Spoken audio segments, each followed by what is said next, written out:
বন্ধুরা, শুভ দুপুর। 15ই আগস্ট স্বাধীনতা দিবস। সবাই ভালো থেকো।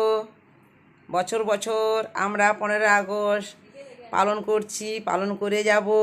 আমরা সত্যিকারে স্বাধীন হয়েছি, স্বাধীন আছি।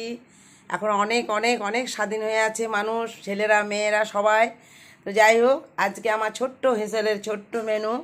তো বলি, আপনাদের কি খাওয়া হয়ে গেছে গো? আমার বাগানও গোছানো হয়ে গেছে। এদিকে সব কিছু রেডি করে নিয়েছি। শাল পাতায় ভাত খাচ্ছি, আর গ্লাসে, প্লাস্টিকের গ্লাসে আমরা জল খাচ্ছি। জলের অভাবের জন্যে জানি না কবে জল আসবে। তো দেখো, আজকের মেনুগুলো হচ্ছে ঘি কাগজি। প্রথম বলি ঘি কাগজি। কাগজিটা একজনকে দিয়েছি, সবাই এরা নেংড়ে নেংড়ে নিয়ে নেবে, ঠিক আছে? এই জন্য বড়ো করে কেটে দিয়েছি।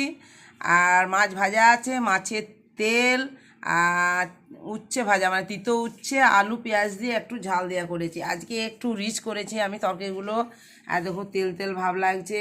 এটা হচ্ছে ঝোল, পাতলা করে ঝোল, কিন্তু একটু মশলা টশলা দিয়েই করেছি। মেয়েটাকে দিলাম, কদিন সিদ্ধ সিদ্ধ খাচ্ছে।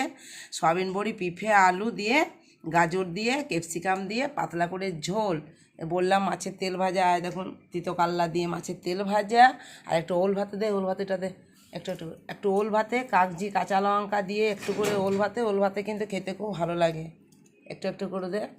আর এটা হচ্ছে তোমার পোনা মাছের ঝাল।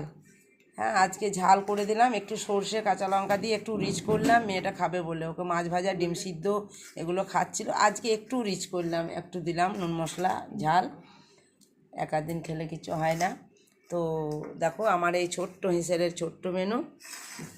আজকে রান্না অনেক তাড়াতাড়ি হয়ে গেছে। 1:30 বেজে গেল, মানে 2, 2:30 বাজতে চললো, দেরি আছে এখন। তো আমার বাগানও গোছানো হয়ে গেছে। এই দেখো, একজনে দাঁড়ায় আছে আম খাবার জন্যে, আরও খাচ্ছে আম। আম খেতে খুব ভালোবাসে। কালকে আম নিয়ে এসেছি, মানে 150 টাকা কিলো। 1 কিলো নিয়েছি 140 টাকা। মানে আমি আম খেতে এতই ভালোবাসি, আমকে ভুলতে পারছি না। তো দেখো, এখানে লুকিয়ে রেখেছি। এই দেখো, দেখো এখানে লুকিয়ে রেখেছি 2টো আম কেটে। এই দেখো, হ্যাঁ, ওকে দিয়ে দিয়েছি, তাও দেখছে। ওকে আর দেওয়া যাবে না, আবার ঠেকা মার খাবি যদি আম খেয়েছিস। যা বস গা, ভাত খাওয়া হয়ে গিয়েছে, মাম্মা আম খেয়ে নিয়েছো, ঘুমাও গা, যাও আম খেতে। আর আম খেতে হবে না, অনেকটা আম খেয়েছিস। তো ঠিক আছে বন্ধুরা, আমার এই ছোট্ট হিসেবে ছোট্ট মেনু যদি ভালো লাগে অবশ্যই লাইক কমেন্ট করবেন, আর ভিডিওটা আমার দেখবেন। এখানেই রাখছি।